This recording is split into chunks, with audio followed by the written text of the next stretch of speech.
Hi, thanks for joining 33 Sunday as we look at this cold case from York, North Yorkshire. I'll be doing a bit of recapping on certain characters, but I'll also be talking about different characters. I'm feeling rather excited about this video, and it's not just down to us, it's down to you viewers too, and other creators. Now I know there's lots of Claudia videos out there, but I do urge you to check out the latest one. Here we go, let's start the video for Claudia Lawrence. Now Peter Lawrence is Claudia's dad, and there's been speculation about him having been involved in the disappearance or the harming of his daughter. But I don't think that Peter made a conscious decision to be involved in his daughter's disappearance or demise. I think maybe at the very worst that Peter had been inadvertently drawn into the situation where Claudia were concerned. And I say that because when people have shocks to their system, it can affect their voice.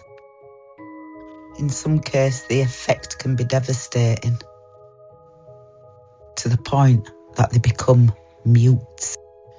Now, for those who've seen Peter in the public eye, quite clear to see that his voice had become like a permanent sob.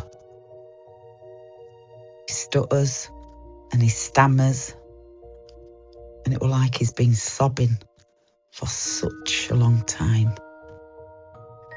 And it has me thinking, is this the effects of him being present at the time that his daughter vanished? Now, this isn't disrespecting Peter Lawrence, may rest in peace, but it's just to give you, the viewers, an understanding if, for those who think they were involved. And I think if he were, then he didn't realise what was happening.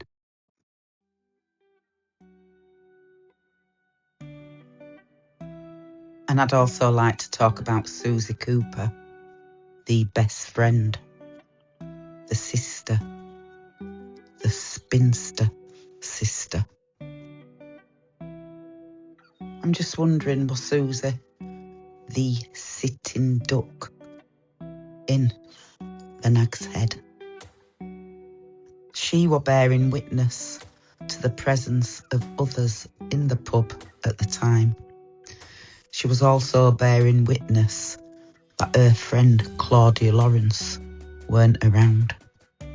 So I'm just wondering if she too were put in a situation unbeknown to her, and she'd become duped in such a way. And Susie, she was the one who made the call to Claudia's dad, Peter, to say that Claudia were missing. I'd just like to do a quick recap and add that extra point just to Susie, to Jen King. Also, I'd just like to look at when Jen King and Susie Cooper met in the house of the Trembling Madness bar to discuss their friend Claudia Lawrence. And for those who've already seen that clip, will remember that Jen King spoke about Claudia in the past tense, and Susie had to reassure her that it's okay to talk about their friend in the past tense. Susie calms Jen and reassures her that it's okay because it's been such a long time, almost 15 years, since they saw their friend Claudia. So then I'd like to put it to you, Susie, why you thought it was okay to talk about your best friend, Claudia Lawrence, your spinster sister, in the past tense, only a couple of days after she went missing. And you did that on at least 2 occasions.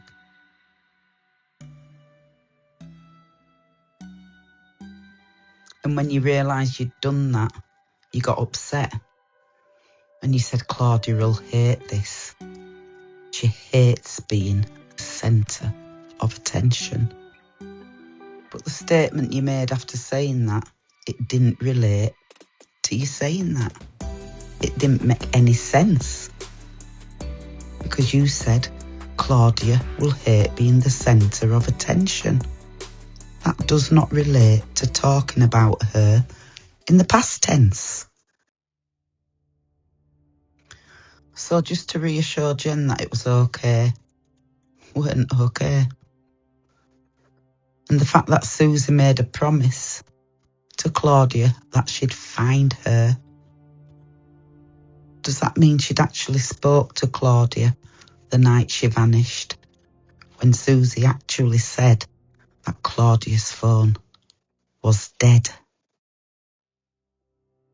Now, I think the words that Susie actually used were that Claudia's battery was dead. And the battery has been found buried in Lord's May Parade in York and is now with North Yorkshire Police.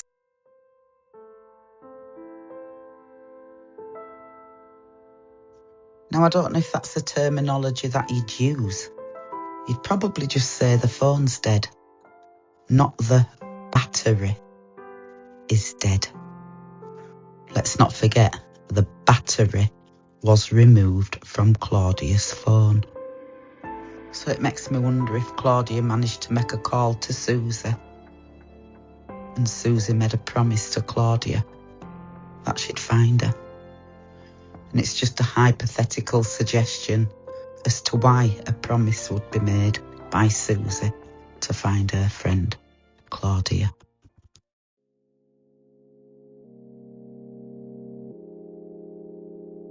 Now I'd just like to touch on Lee and Beth Horwell, a married couple who frequented the Nag's Head. It was their local. Now Jen and Susie had told a barmaid that Claudia was seeing Lee Horwell, Beth's husband.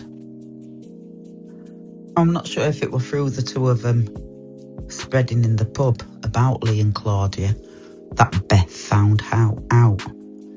But naturally, when she did, it's sure to cause a to-do.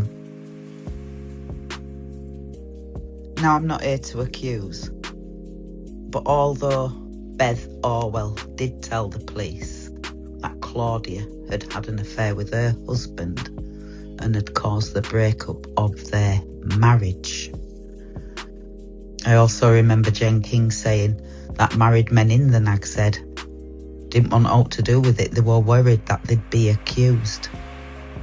But I'd put to you, if you're married and you've done nothing wrong, then why should you be worried that you're going to be accused? So therefore, did Lee Horwell have a reason to fear the police? Now, I don't recall Jen King acknowledging Lee to the police about Claudia. That I don't know. But we know that Jen and Susie told the barmaid. And what happens when this trust is broken? Because I've seen a picture of the Horwells, Lee and Bev, dancing in the Nag's Head. But if you look carefully, you can see that Beth, rather than focusing on a dance, is focusing on Claudia Lawrence, who stood at the bar in a red top. Now, I know that Beth's a nurse, but as we're all aware, that doesn't actually go hand in hand with caring. Not nowadays, anyway. Most definitely not nowadays. So although we know she's a nurse, we're not sure that she's a carer through and through. What we do know is that Beth's older than Claudia, so therefore she's been affected by a younger woman, and we don't know what that can bring about.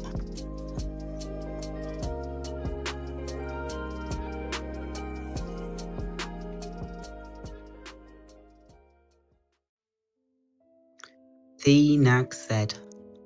It were a funny pub, though the locals said it were great.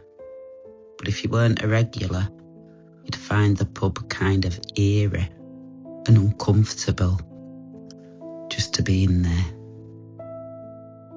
But if you weren't a local and you went to drink there, you'd feel uncomfortable. It looked shifty and eerie. You'd feel like a spare part in the Nag's Head, even though the locals said it were a great place to be. It was swings and roundabout about what people thought of the Nag's Head pub. But one thing that is for sure is all those locals were connected to Claudia Lawrence in one way or another. Whether it housed one or two of her lovers, at least two of her best friends, a father. Claudia were connected to most of those people in the Nag's Head pub. It even housed her best friend's lover, who were once Claudia's partner.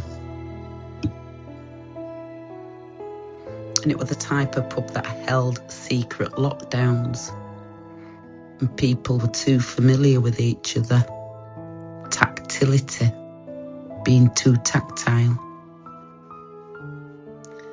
And if you were a fly on the wall, I heard you'd be shocked at what went on in the Nag's Head pub, because it even had rooms that they rented out.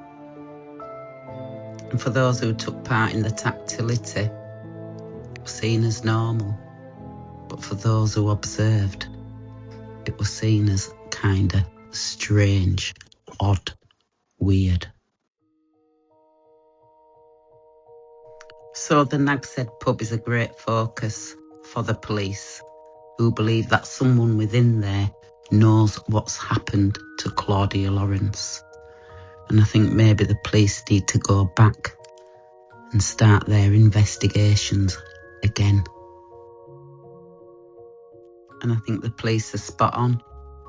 I think there'd be some great tales to tell from some barmaids if they dared to be able to do so. I think we'd have had some great tales from the locals if they were alive to be able to do so. And I think there's customers today who'd have great tales to tell, but they daren't, they can't, they won't, just so that they can continue their lives safely in that area of Eworth Road in York, North Yorkshire. So to start a focus back at the Nag's Head and to work the way out, like Malton and surrounding areas, would be a great time to do so. Although I think the original local customers have now removed themselves from the Nag's Head pub, gone in different directions, creating a new life for themselves, distancing themselves from Claudia and the name Claudia Lawrence. And whatever reason they've dispersed from the Nag's Head, they're no longer part of the Nag's Head crew. And I think that's quite deliberate, or their subconsciousness has made them remove themselves, or their guilts, or their knowledge. And I'm just hoping now that someone's prepared to contact North Yorkshire Police. And the police informed us, the public, that prior to Claudia going missing, 2 weeks before, she'd started drinking in Acomb, at the Acomb pub. Now, the Acomb pub's in another area of York, about 20 minutes from Eworth Road. And it makes us wonder, why had Claudia suddenly started drinking over at the Acomb? What was it that she found uncomfortable in the Nag's Head to do that? What was she picking up on? What did she hear? What had she been told? Now, Claudia looks very sensitive, and I wonder if she were picking up some negative energies in the Nag's Head. Be interesting to find out the reason for that. Did she no longer feel welcome? Because we'd heard that people in the Nag's Head talked disrespectfully about Claudia, and that couldn't have been nice. Now, I'd just like to focus on this letter that were written by somebody who frequented the Nag's Head.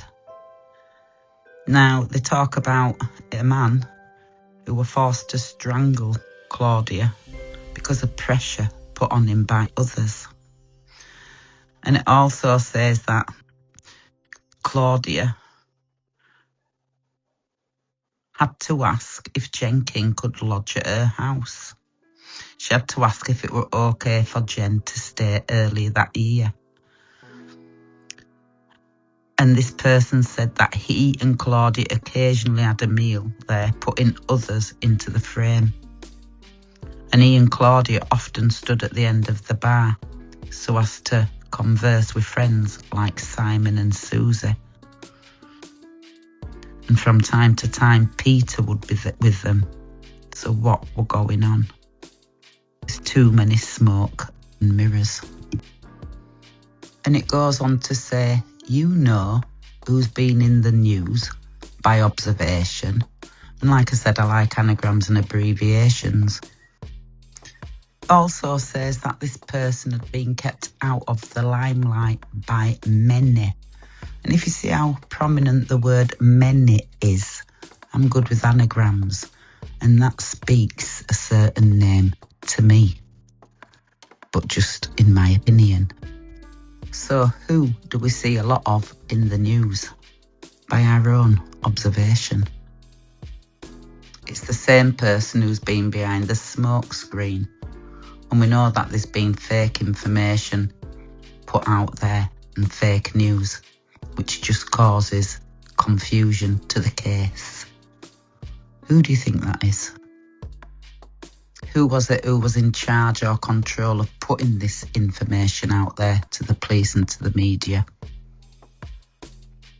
I'm just connecting those dots myself. It also talks about Simon Foreman and Lee and Beth Horwell. And it also says that Lee and Beth knew this person. And also Jen King knew this person. Now, we'd heard that Jen had moved in with Claudia sometime earlier. Not too long back. Weeks to months. Why did Jen need to move in with Claudia? And then why did Jen take Claudia's boyfriend and move opposite Claudia in a house just in front of her home? I find that strange for friendship. It says that Claudia had to ask him if Jen could stay. And this person won't name the him because is it detrimental to him speaking? Could this him be a person who's got a position of authority? And not only that, why should Claudia have to gain permission from a him if somebody could stay at her property? Surely it should be her individual choice and she shouldn't have to discuss that with anybody else.